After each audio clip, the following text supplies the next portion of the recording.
नमस्कार दोस्तों, स्वागत है चैनल पर।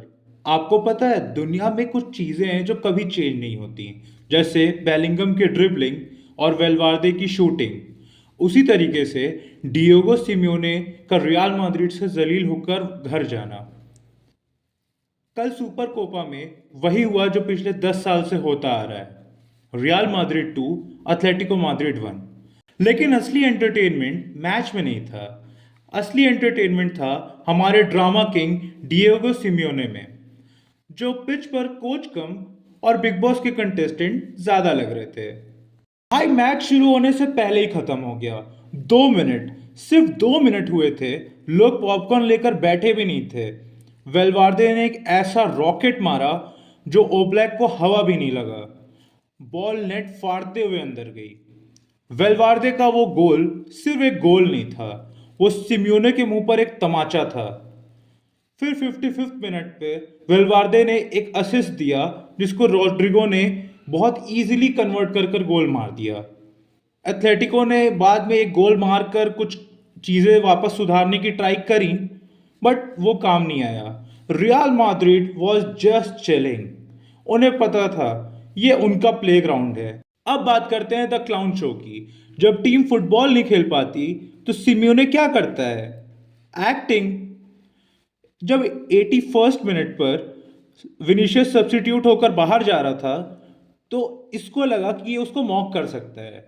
ये उसको बोलता है कि क्राउड तुम्हें विसिल कर रही है, वो तुम्हारे जाने पर खुश है, क्योंकि विनीशियस जल्दी भड़क जाता है।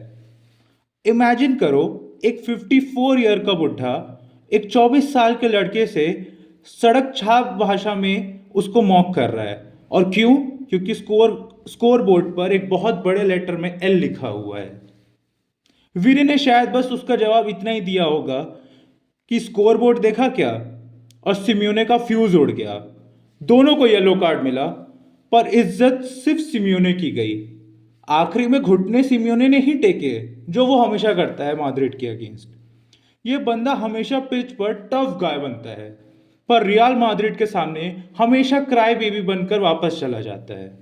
अब बात करते हैं द रॉयल क्लास, वेलवार्दे और जूड बेलिंगम शो की।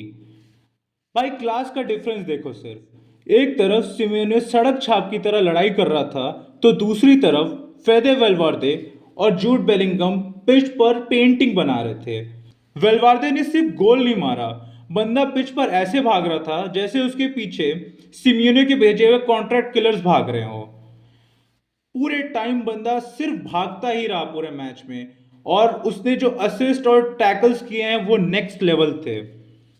और अपना पसंदीदा बंदा जूड बेलिंगम, भाई ये बंदा पसीना भी बहाता होगा ना तो शायद उसे परफ्यूम की स्मेल आती होगी। बंदा कल ग्लाइड कर रहा था पिच पे, बॉल चिपक रही थी जूड बेलिंगम के पैर से। और आपको याद हो, पहला फाउल भी जूड बेलिंगम पर ही हुआ था, और फिर उस फाउल से जो फ्री किक मिली, वेलवार्दे ने उसे गोल में कन्वर्ट किया। एथलेटिको के प्लेयर्स टैकल ढूंढ रहे थे, और ये दोनों बैलन डोर लेवल परफॉर्मेंस दे रहे थे। अगर सिमियोने के पास चोलिज्मो है तो रियल मैड्रिड के पास टोटल डोमिनेशन। Simple maths. थोड़ा फुटबॉल टैक्टिकल एनालिसिस से भी समझते हैं। जावी अलोंसो का प्लान सिंपल नहीं था, कंट्रोल एंड केओस। मैड्रिड ने बॉल रखी अराउंड 58% पोजीशन के साथ, पर यूजलेस पासिंग नहीं थी। बेलिंगम फॉल्स 8 जैसे खेल रहा था, कभी डीप आके बॉल ले रहा था, कभी बॉल में घुस जा रहा था। जब भी वो ड्रॉप होता, कोक या कॉर्नर उसके पीछे खींचे जाते थे। पीछे एक खाली स्पेस बचता था जहां रोड्रिगो और गोंजालो घुस के डैमेज करते थे। अगर तुम सेकेंड गोल देखो तो बेलिंगम की मूवमेंट से हांको खिंचता है, लेन ओपन होता है और वेलवार्दे को सीधा रोड मिलता है रोड्रिगो के लिए। ये सब रैंडम नहीं है, पूरा ट्रेनिंग ग्राउंड का सीन था। सेकेंडली, वेलवार्दे का हिडन रोल। हीट मैप देखो तो बंदा हर जगह है। जब मैड्रिड बॉल रखती है तो वेलवार्दे अंदर आके मिडफील्ड में चुआमेनी, कामाविंगा और बेलिंगम के साथ 4v2 सिचुएशन क्रिएट कर देता है। एथलेटिको के बेचारे 2 CM को कॉर्नर बीच में घुमा के रख दिया इनको। इसीलिए मैड्रिड के पास एक्यूरेसी 88% थी और एथलेटिको के पास सिर्फ 76%। इसका रिजल्ट रहा Madrid easily between the lines pass करके एथलेटिको के लो ब्लॉक को स्ट्रेच करती है।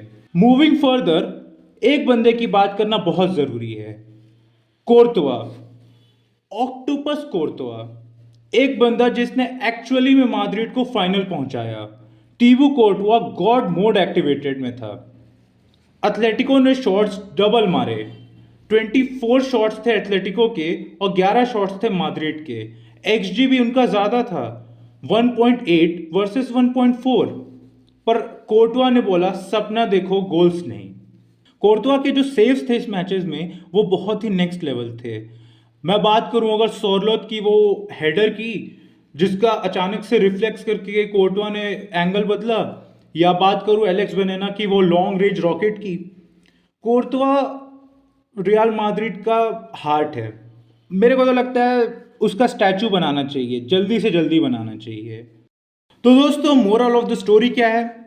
एथलेटिको माद्रिद रियल माद्रिद के सिर्फ पड़ोसी हैं, राइवल्स नहीं। राइवलरी के लिए जीतना पड़ता है और सिम्योने के नसीब में रियल माद्रिद के खिलाफ सिर्फ ह्यूमिलेशन लिखा है। अगर आपको भी लगता है सिम्योने को अब रिटायरमेंट ले लेनी चाहिए या एक्टिंग स्कूल ज्वाइन कर लेना चाहिए तो कमेंट में क्राई मोर लिखो। मंडे को हम वापस मिलेंगे और बात करेंगे क्या हुआ real Madrid versus Barcelona the ultimate final में। मुझे भी बहुत एक्साइटमेंट है, होपफुली आपको भी होगी। मिलते हैं, टिल देन गुड बाय।